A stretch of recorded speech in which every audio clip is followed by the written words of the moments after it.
Salut, bienvenue sur la Terre de 2050. Tu vis dans le monde qui a suivi le grand changement de température de 2020. Les jours sont aussi chauds que possible et les nuits extrêmement froides. Les humains ont toujours été dépendants de l'environnement, mais maintenant, ils sont plus vulnérables que jamais. Le carburant, l'argent, les métaux précieux, tous ont perdu leur valeur dans un monde où, pendant la journée, la glace coûte plus cher que l'or et la nuit, tu peux facilement échanger une montre design toute neuve contre une couverture chauffante. Tu ne te souviens pas du monde d'avant parce que tu es né dans la nouvelle ère climatique. Tu as eu la chance de trouver un bon emploi juste après tes études. L'entreprise pour laquelle tu travailles vend de l'eau en bouteille. Quand il fait plus de 40 degrés Celsius dehors, pendant la journée, l'eau en bouteille est le produit le plus vendu au monde. Le commerce des antitranspirants est également en plein essor. Les gens peuvent facilement consommer 2 sticks par semaine. Tu te réveilles à 6h30 et il fait encore froid. Le soleil se lèvera dans une demi-heure et l'inversion suivra peu après. Il y a une fenêtre de 30 minutes entre 7h et 7h30 pendant laquelle les températures sont assez douces, comme au printemps autrefois. La plus grande partie de la journée, de 7h30 à 19h30, c'est comme vivre dans un four. De 19h30 à 20h, c'est un peu comme ce qu'on appelait jadis l'automne. Et après ça, il fait moins 40 degrés Celsius. Aujourd'hui est un grand jour, celui peut-être de ta première promotion. Tu inspires à fond, glisses tes pieds dans tes pantoufles et te diriges vers la salle de bain. Ta routine est machinale à cette heure de la journée. Tu commences par fermer complètement le robinet de ton lavabo. C'est une vieille habitude que tes parents t'ont inculquée pour éviter que les tuyaux ne gèlent. Même si chez toi, ils sont tous conformes aux normes, enveloppés dans un ruban chauffant et isolant, tu préfères ne pas prendre de risques. Tu t'habilles, shorts, sandales et débardeurs. Il existe des vêtements thermiques de haute technologie qui s'adaptent aux températures du jour et de la nuit. Mais tu n'as pas assez d'argent pour t'en payer. Peut-être que si tu obtiens cette promotion, tu pourras investir dans une garde-robe de meilleure qualité.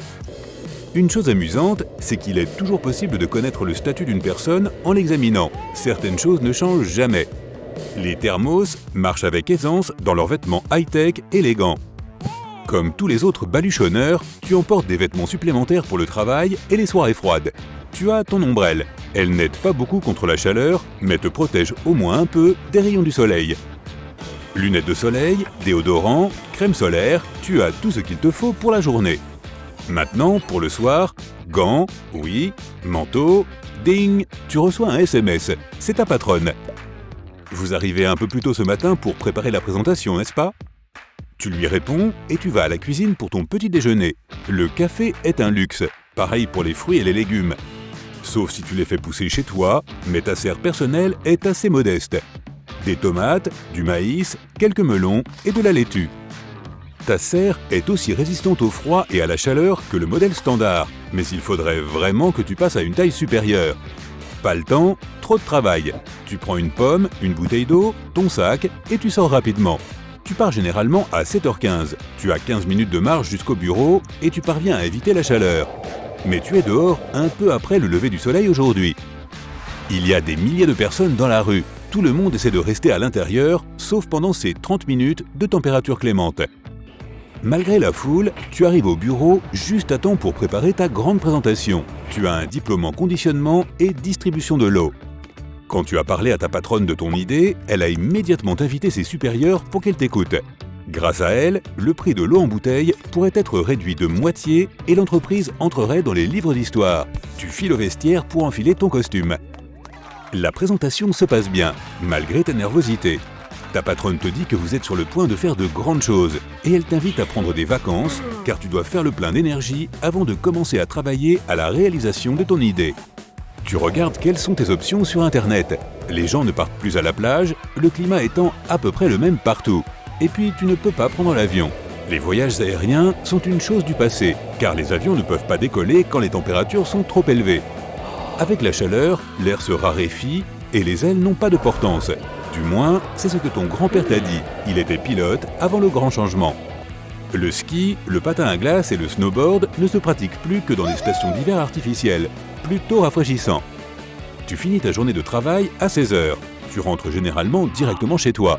Mais tu es de si bonne humeur aujourd'hui que tu décides d'aller te promener dans le parc. Tu dois d'abord remettre ton short et ton débardeur. Tu te promènes dans les rues vides, presque personne ne se balade par cette chaleur. Ouf, tu comprends tout de suite pourquoi. Tu regardes la ville. De trapus gratte-sol bordent les rues. Les gratte-ciel n'existent plus. L'énorme fluctuation de température entre le jour et la nuit les a rendus instables et les a usés. De plus, les gratte-ciel retiennent la chaleur et rendent les villes plus chaudes.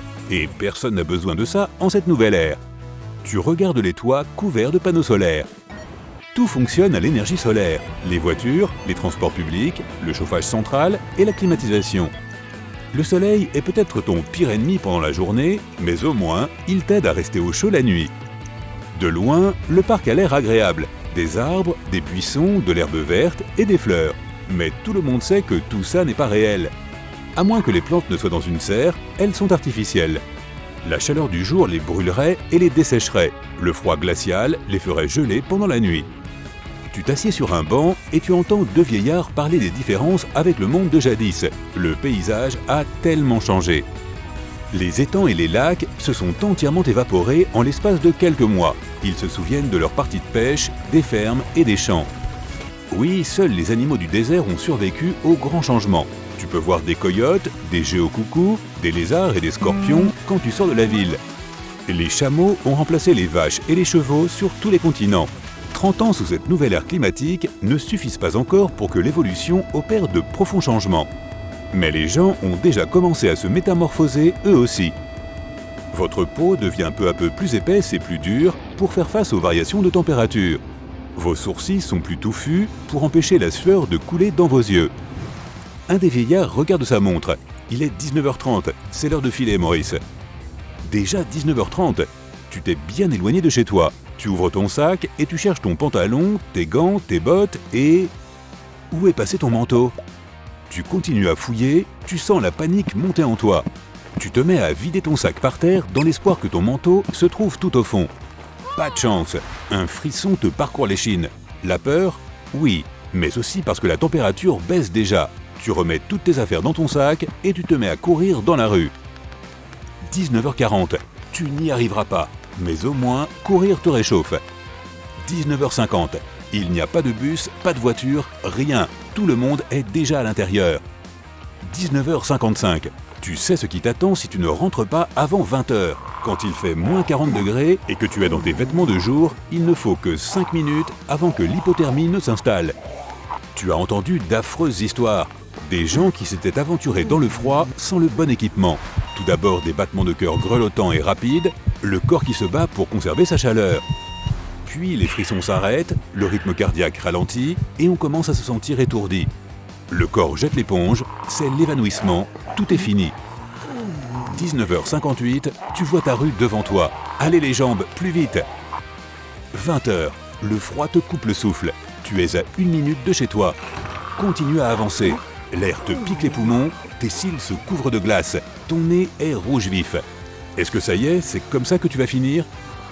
8h01, tu entres en trombe dans ton appartement et tu tombes par terre. Tu as réussi. Tu ouvres les yeux et la première chose que tu vois est ton manteau accroché au dossier de ta chaise de bureau. Cette négligence te fait éclater de rire. C'est plus fort que toi. Cette journée avait si bien commencé, mais les choses ont vite pris une tournure dangereuse. Le jour et la nuit, véritablement. Ah, j'ai vraiment besoin de ces vacances.